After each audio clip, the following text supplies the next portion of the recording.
Trial section में आ गए हैं। ठीक है, तो ट्रायल सेक्शन में 4 चैप्टर का हम आज ब्रीफ दे देते हैं, और 4 चैप्टर जो 4 चैप्टर है वो सब चैप्टर इसी बेस पे चलेगा। चैप्टर 19, ठीक है, इसके बाद चैप्टर 20, फिर चैप्टर 21 एंड फिर चैप्टर 22।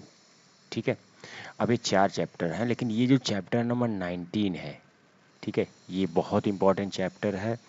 ये पहले सीआरपीसी में हुआ करता था 225 से 237, बट अभी हो गया है 248 से 260, और इसको कहते हैं trial before court of session. और अगर आपने इसको समझ लिया, trial before COS court of session, तो आप सब समझ लेंगे, क्योंकि ये चैप्टर 20 है, ये है आपका वारंट ट्रायल, और ये वारंट ट्रायल इसी ट्रायल पे बेस है। ठीक है, इसके बाद ये है समन ट्रायल।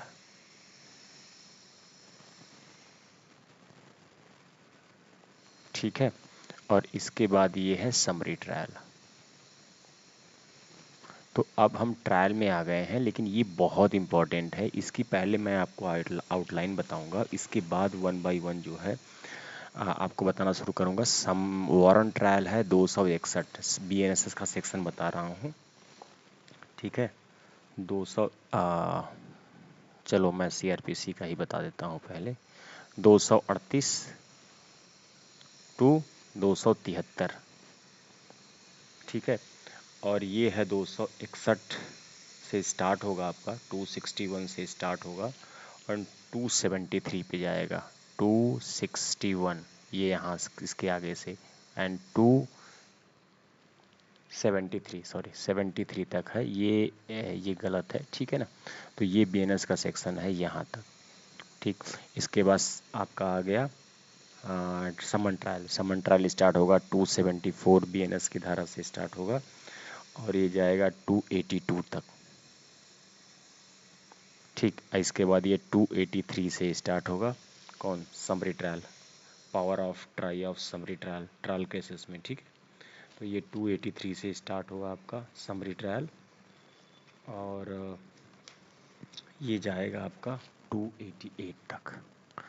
तो ये आपको समझने से पहले आपको trial before court of session समझना होगा। ठीक है, तो पहले मैं इसकी एक गाइडलाइन बता देता, आउटलाइन बता देता हूँ कि किस बेस पे सम स्टार्ट होगा, किस बेस पे क्या होने वाला है, फिर हम उसको थॉरली अंदर जाके पढ़ेंगे। ठीक है, पहले कह रहा है कि ट्रायल कंडक्टेड बाय पीपी साहब ट्रायल कंडक्ट करेंगे।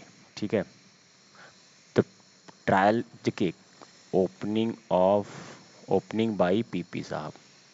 देखिए पीपी साहब यहाँ क्यों आ जाते हैं, क्योंकि मैं आपको बता दूं, क्योंकि कोर्ट ऑफ सेशन जो होते हैं आपको नॉर्मली पता है कि अप टू 10 ईयर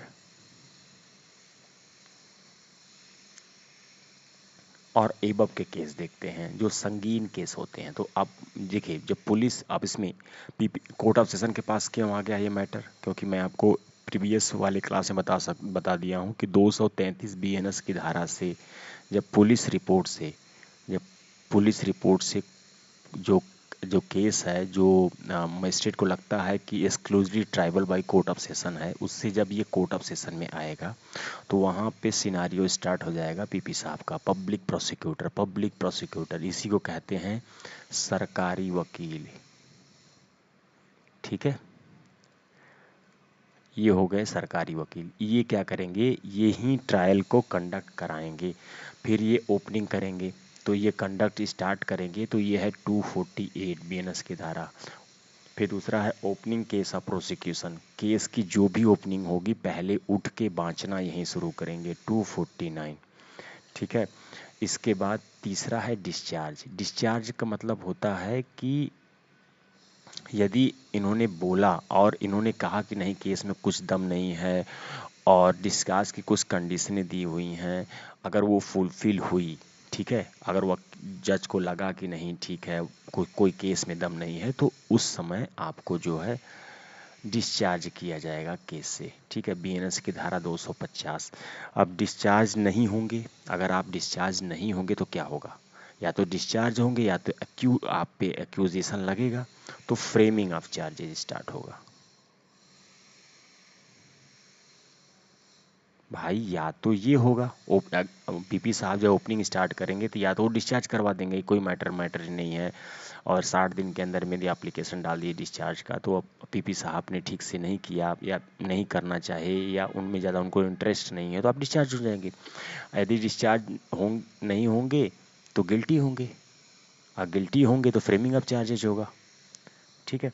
जब फ्रेमिंग ऑफ चार्जेज हो जाएगा तो ये हो जाएगा 251, ठीक है। मैं भी उसका भी बता दूंगा आपका, कहते हैं सीआरपीसी के भी सेक्शनों का। फिर फ्रेमिंग ऑफ चार्जेज हो गया।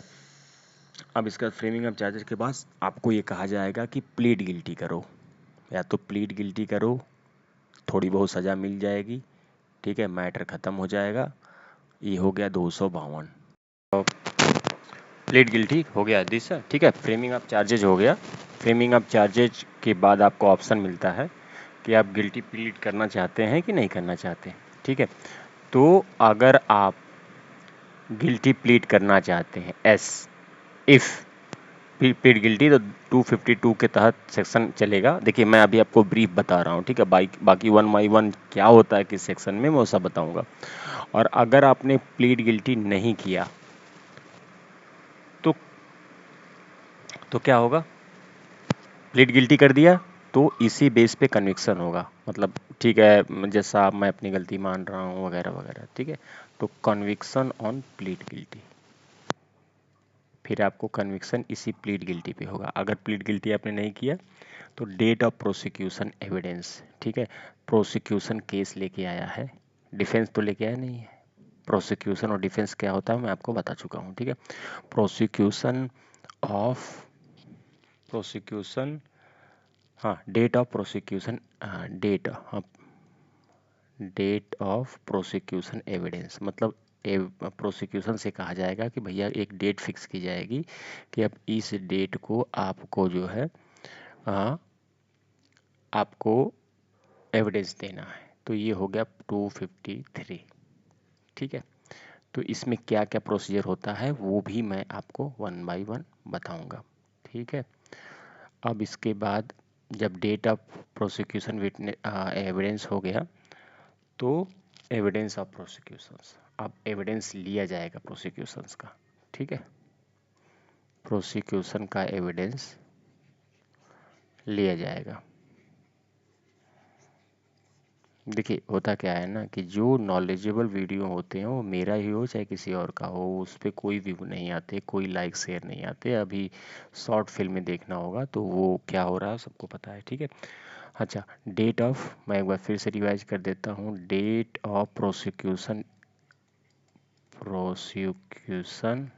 एविडेंस, जब इसका डेट फिक्स कर दिया जाएगा 253 में, ठीक है। तो 254 कहता है evidence of prosecution, evidence of prosecution. अब एविडेंस लिया जाएगा। यहाँ पे देखिए इन दो, एक ही बात दो बार लिखा है, उससे कंफ्यूज मत होइए। यहाँ पे नॉट गिल्टी होने पे, जब गिल्टी नहीं मानेंगे आप अपने आप को, तो एक प्रोसिक्यूशन की डेट फिक्स की जाएगी, और यहाँ पे क्या होगा, यहाँ पे वो एविडेंस लिया जाएगा, ठीक है। एविडेंस लिया जाएगा यहाँ पे, ठीक है। तो ये हो गया 254। अब एविडेंस, ठीक है। अब देखिए एविडेंस प्रोसिक्यूशन लिया जाएगा तो दो बातें होंगी, या तो एविडेंस बहुत अच्छा होगा, वेटेज वाला होगा, उसमें वेट होगा, ठीक है। वेट होगा तो अपोजिट पार्टी को कहा जाएगा कि आप अपना डिफेंस स्टार्ट करिए। तो लिखा इंटर अपॉन डिफेंस। डिफेंस में कौन जाएगा, जिस पे जो है अपराध लगा है, जिस पे चार्जेस लगे हैं, ठीक है। तो ये है 256।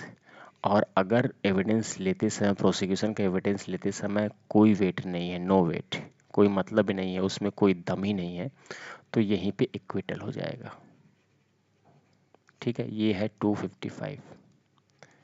ठीक है।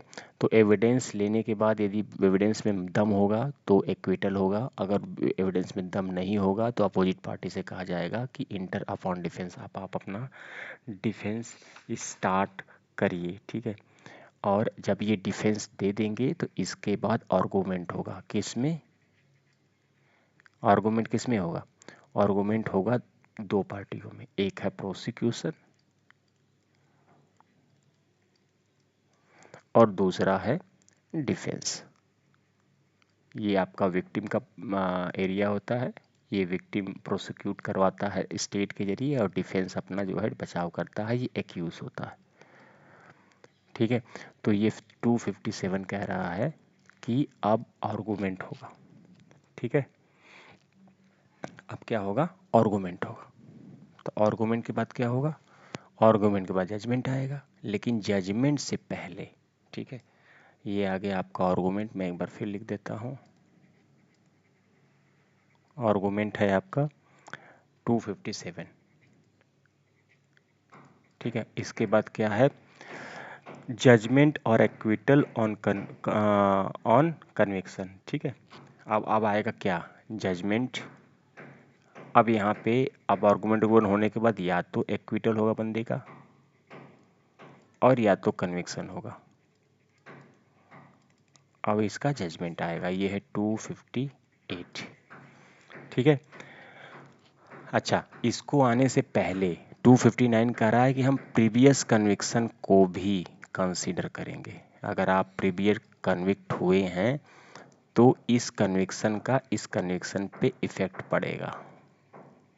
ये है 259। और 260 एक कहता है डिफेमेशन। डिफेमेशन यहाँ पे क्यों कहा गया है? इसलिए कहा गया कि मान लीजिए आपने किसी पे गलत आरोप चलाया, मजिस्ट्रेट के सामने कंप्लेन की वगैरह वगैरह, ये प्रोसीजर में आया और वो बंदा क्या हुआ? एक्विट हो गया। चाहे यहाँ एक्विट हो गया और चाहे जो है 255 में एक्विट हो गया, तो आप पे वो चाहे तो डिफेमेशन का केस भी चला सकता है, क्योंकि आपने उसको डिफेम किया है। तो ये पूरी आउटलाइन हो गई हमारे चैप्टर 19 का। ठीक है। Chapter 19 trial before court of session. अब हम इसको ब्रीफ में पढ़ेंगे।